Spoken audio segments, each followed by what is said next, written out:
lo haría también en el lenguaje oral, de manera que uno se va acostumbrando a cómo se interpreta un texto en el sentido general.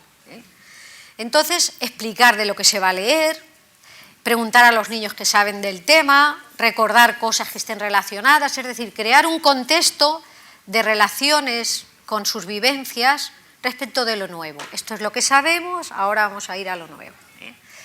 Luego, el nivel de la microestructura, que es todo lo que se refiere a la interpretación del texto, aquí diríamos en lo que es, esto es en el esquema de Van Dijk y de Kirk, cómo trabajamos lo que ellos llaman microestructura, las palabras, trabajar el vocabulario, saberlo, nosotros también tener conciencia de lo que saben y no saben, hacer textos incompletos. Cuando trabajamos familias semánticas en el lenguaje oral estamos trabajando esto.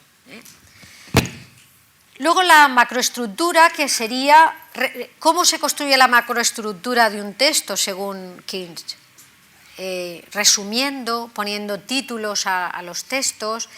¿Por qué? Porque si un niño nos resume o le pone un título a un relato que le hemos hecho, evidentemente sabremos que algo ha comprendido de ese texto. Él ha elaborado una macroestructura de ese texto. Y por tanto, esto es una tarea muy importante en la comprensión, insisto, oral y escrita. Luego estaría todo lo que es el conocimiento sobre el texto, que sería para trabajar más bien cuestiones de tipo de texto.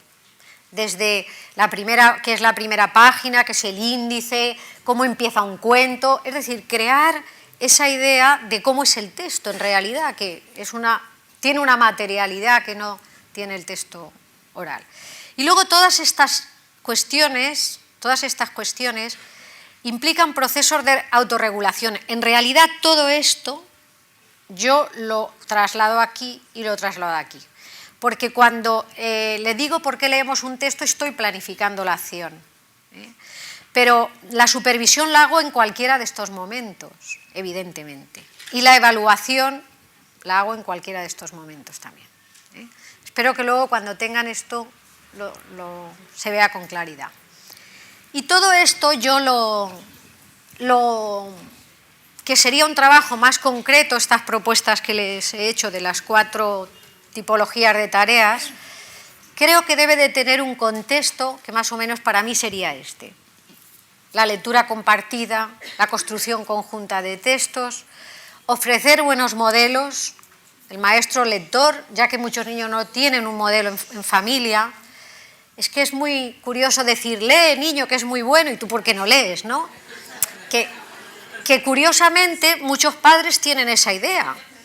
Muchos padres valoran mucho la lectura, valoran mucho que su hijo sea lector, pero ellos no cogen un texto.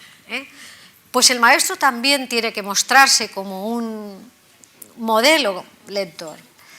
Luego, por Dios, utilizar textos próximos, claro, todas estas cosas son tan evidentes que estoy segura de que todos los hacen. Y hacer cantar el valor de ser lector, siempre ese estímulo de decir, vamos a poder leer tales cosas que nos van a enviar los niños de otra escuela porque ya sabemos leer, esa ilusión, porque ser un lector es un ser importante, ¿no?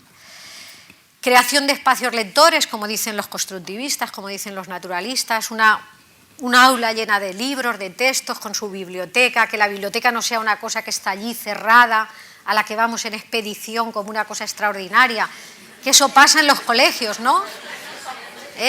Claro, la biblioteca, el cuarto más oscuro, esto en España pasa, Ya nos han mandado unos libros del ministerio, que por cierto no son los que hemos elegido nosotros, cualesquiera libros, ¿no? ¿Y dónde los ponemos? Pues mira, pongámoslo en el cuarto aquel donde hay las sillas, las retiramos, los ponemos, ¿no? Esto a veces son las bibliotecas y esto es terrible, Y luego llevarlos a bibliotecas fuera que la biblioteca sea un lugar agradable para ir, Hacer partícipe a la familia, instarles a que les lean cuentos, no a que les enseñan a leer, pero a que les lean, a que les compren, a que regalen, a todas esas cosas, a que se intercambien libros. Todas estas cosas yo creo que son contextos interesantes y marcos en los que nos tenemos que mover.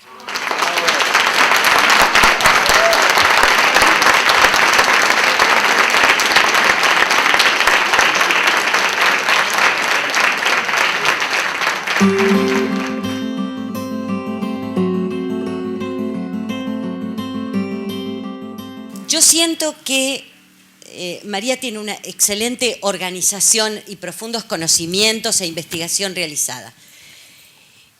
Y todo lo que dijo María nos resuena, lo conocemos. Ella lo presentó muy bien, muy organizado, con investigación propia, de una bella manera. Fue un deleite escucharla. Pero, a ver, no nos vino a decir cosas que fueran absolutamente desconocidas por todos nosotros. Sin embargo,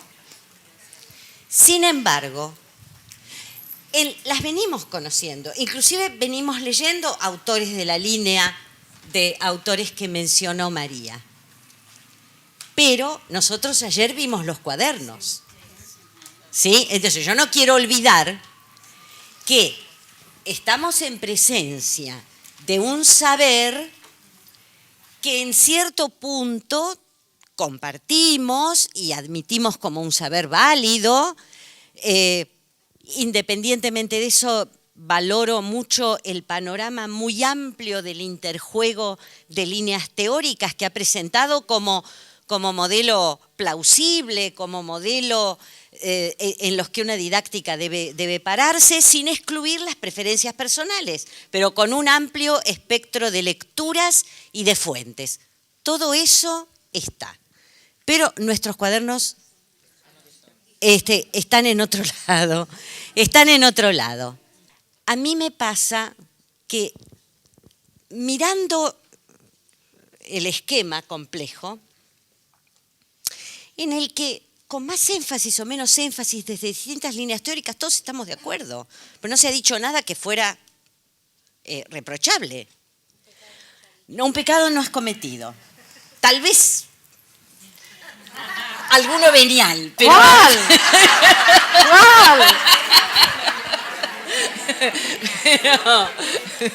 pero mortal ninguno, ¿no es cierto? Me lo tenéis que decir el pecado, ¿eh? No me voy sin saber. ¿Qué pasa? Sí lo voy a decir. Nosotros venimos de ver cuadernos donde el énfasis en el código, vos estabas ayer, donde el énfasis en el código era un aspecto que estaba vinculado muy directamente al fracaso de nuestros niños. Entonces, vos venís a decir esto y creo que vamos a tener que hacer un ejercicio y un trabajo de integración de todo, que es justamente lo que falta en los cuadernos. Porque en los cuadernos, me atrevo a decir, no me atrevo a decir, lo dije ayer, en los cuadernos, las unidades puras y duras del código en el sentido de la correspondencia fonográfica, ni siquiera del sistema, no del sistema de escritura. Basta considerar, vos lo decías ayer, una mayúscula para que ya, si realmente la consideramos bien, una mayúscula interpela el texto. Es otra cosa. Una coma interpela al texto, no al código fonográfico. Porque al ser suprasegmental está funcionando en otro nivel de unidades. Esto ni ocurre. Entonces lo que nosotros vemos es que yo hablaba del miedo del maestro. El miedo del maestro es que los niños no sepan el código. Entonces, la ecuación que sucede es, empecemos por ahí, digo, en las peores soluciones, en las soluciones que no cuentan con asesorías expertas, porque hay otras, y ustedes también las han mostrado. En soluciones que cuentan con asesorías expertas hay unos recorridos, que sería el recorrido por tus tareas de abajo. Esas tareas que están abajo son las que comparten las buenas asesorías expertas. Pero ¿qué hacen? Un trabajo, un bordado que le falta a la cosa, que es la integración del cuándo, cómo, dónde en todo eso, ¿no? Estamos de acuerdo en que las tareas sí. Estamos de acuerdo en que empezar por el código, no, porque el código es un objeto al que se llega a partir de unidades con significación. Pero esta secuencia parece ser muy difícil para todos nuestros maestros a juzgar por los resultados que se ven en los cuadernos, que no en todos, pero sí en esas 2/3 partes de los cuadernos que marcaban las zonas de riesgo pedagógico y de fracaso. Soy clara en lo que digo. Frente a esto, nosotros llega un momento, y esto yo lo percibí porque leí los trabajos de todos ustedes, por favor, basta de código, porque claro, llega un momento que los cuadernos que muestran estas sucesiones de AES, de ES, Elmer el extraterrestre y así, producen en nosotros, basta, esto no puede ser así. Entonces María comete el pecado venial de decirnos, atención, yo le doy mucha importancia al código. El código es un elemento que forma parte de esas 4 grandes zonas de trabajo en el aula, pero es uno. El desafío que nos queda es poder trabajar con nuestros docentes, me parece a mí, cómo integramos todo y llegamos al código de una manera que no obture todos los aprendizajes significativos que tenemos que incluir. Yo le quisiera preguntar si en España está en las aulas plasmada esta propuesta, porque por ejemplo pasa, en Mendoza, que tenemos un diseño curricular desde el año 98 en donde está esta propuesta, pero en las aulas no está y siguen los maestros insistiendo con otro tipo de prácticas como la que se ven en los cuadernos, la que se refleja en los cuadernos que se han analizado. Claro, en España los maestros que tengan una idea muy integradora de lo que hay que hacer para enseñar a leer hacen esta práctica, pero como pasa aquí, hay muchos profesores que siguen con el código. Yo creo que ha calado bastante ya la idea funcionalista también. También hay otro sector importante que es solo funcionalista, porque además esto es muy curioso, depende de quiénes hayan dado los cursos. Sí, en la formación del profesorado hay unas provincias españolas muy colonizadas por el constructivismo, fíjense hasta dónde, o sea, porque han ido asesores allí, a los centros de profesores, y esto ha hecho que tú vayas, por ejemplo, a Navarra y allí todo el mundo es constructivista. Bueno, ahora ya nos llaman también a nosotros, yo siempre digo a los psicolingüistas, yo no soy psicolingüista, yo soy pedagoga, pero yo me formé en Bruselas en esta línea psicolingüística, aunque como yo no soy psicóloga, he tenido, creo, la posibilidad de ver las cosas de otra manera e integrar todo este conocimiento, pero insisto que porque los psicolingüistas, su objeto es solo estudiar la psicolingüística, o sea que ellos hacen lo que deben hacer. Y ya se están reconsiderando en muchos sitios que el constructivismo para muchos niños es insuficiente. Yo si hago tanto hincapié, y perdona que me voy de la pregunta, en España hay gente que sigue haciéndolo mal, como pasa aquí, como en todas partes. Yo creo que cada vez hay más gente joven que sí que tiene una idea ya más integradora de la lectura, pero se sigue haciendo mal en muchos sitios. O sea, pero lo que sí que quiero subrayar es que el que yo le dé importancia al código, yo creo que es que está muy justificado. Fijaros, en parte por la propia naturaleza del código. O sea, es que nuestro sistema es así. Pero es que encima detrás hay una investigación impresionante, que yo os he puesto ahí algunos eslogan, pero es muy variada la investigación en la que prueba la gran relación que hay entre un dominio y toda esa conciencia metalingüística que hay que hacerle tener a los niños. ¿Qué pasa si no se tiene? Bueno, es que se tiene que tener. Lo que pasa es que un niño constructivista la irá descubriendo poco a poco, de una manera mucho más lenta. Él llevará por otro lado un bagaje funcionalista muy interesante, pero desde luego ese es un déficit que para muchos niños es malo, porque algunos lo descubren, aquí hay muchos niveles intelectuales también en los niños, hay familias que apoyan, pero cuando un niño no tiene el resorte de descubrir el código, eso es una barrera que se le crea terrible, porque lo que sí que está claro, eso también hay investigaciones al respecto, es que cuando uno no domina el código se resiente la comprensión, aunque nos parezca que la comprensión es otra cosa, por una simple razón. Si yo en un proceso lector tengo que ocupar el gran esfuerzo intelectual en decodificar, ¿Cómo voy a hacer interpretación del texto? ¿Cómo voy a construir el reconocimiento de la palabra? ¿Cómo voy a hacer esos procesos de macroestructura, de sacar la idea principal? Si todo mi esfuerzo está en no equivocarme en el desciframiento de la palabra. Para mí, el gran éxito de trabajar el código es que de una vez por todas eso se automatiza, porque nuestro sistema de escritura, si tiene algo bueno, es que con 26 signos somos capaces de leerlo todo cuando lo tenemos automatizado. ¿Cómo no va a ser importante aprender el código? Lo terrible es que pensemos que el código solo se puede enseñar con el método sintético. Yo es que creo que esa es la cosa. O sea, cuando yo a un niño le hago muchos juegos, te pido que se lo fotocopies con toda tranquilidad y se lo des. Ejercicios de omisión, ejercicios de identificación, el veo. Yo no sé si juegan ustedes al veo. Veo una cosita por la letrita. Ahí el niño está tomando conciencia de que las palabras tienen trozos. Primero serán silábicas y luego les tendremos que hacer... Así es como se forma también la conciencia fonológica.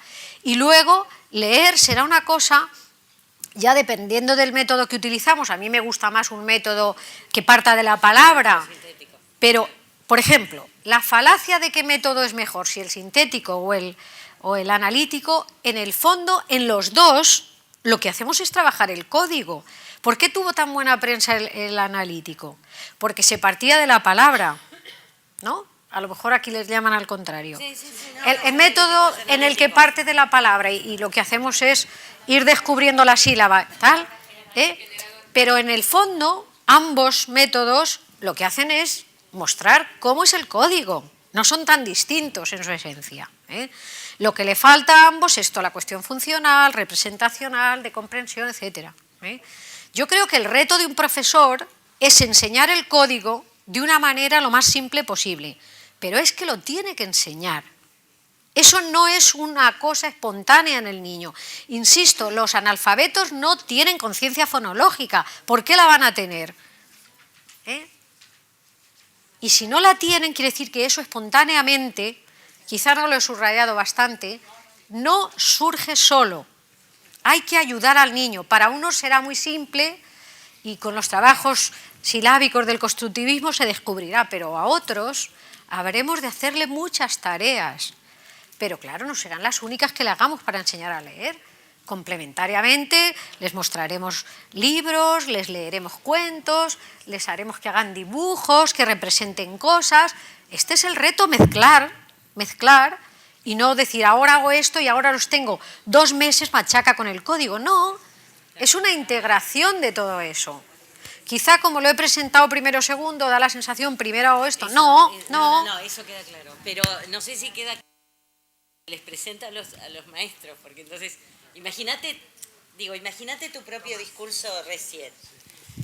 Tu propio discurso reciente. Este es el tema que yo creo que tenemos que el propio discurso, si se lee desde algún lugar, bueno, hay que enseñar el código. Supongamos que viene un maestro, entonces dice, bueno, lo que me dijeron es esto. Tengo que enseñar el código. Bueno, entonces, como eso es muy frecuente que suceda así, entonces, yo creo que un ejercicio que vamos a hacer mañana, recuerdan que en nuestra presentación del PowerPoint de análisis de cuadernos, teníamos pensado con Emilce como recuperar ese PowerPoint y decir, bueno, a ver, entonces ahora, ¿cómo miraríamos otra vez esto? La vuelta de tuerca de nuestro propio aprendizaje. ¿Cómo miraríamos otra vez esto? Y entonces, ¿qué sugeriríamos a este maestro? Y a mí me parece que hay un punto del PowerPoint que es el punto nodal. A ver, maestro, ¿cómo trabajamos en una grilla semanal con los tiempos de la escuela, con los espacios de la escuela, con los niños de la escuela? ¿Cómo trabajamos en una grilla semanal obviando este único recurso que hasta ahora nos parece imprescindible, que es el código, por el código mismo? ¿Cómo trabajamos una secuencia? Recuerdan que el problema de nuestros maestros era que, aunque sepan en algún lugar que todo esto existe y hay que hacerlo, lo que no parecen tener es la resolución práctica. Hay gente que desde distintos marcos y en líneas de convergencia, que es lo que se ve hoy con las metodologías equilibradas, es decir, las propuestas equilibradas trabajan sobre la convergencia, no pueden trabajar sobre el modelo único. Desde distintos lugares, pero esto todavía no está trascendiendo a las prácticas docentes, sobre todo en los sectores más desfavorecidos. Este es el punto. En los sectores más desfavorecidos, justamente la ecuación, después cuando volvamos, pues ya tenemos el café, cuando volvamos tendríamos que darle una vuelta de tuerca a eso. En los sectores más desfavorecidos, la ecuación es restrictiva, porque se considera que mucho de esto es pérdida de tiempo.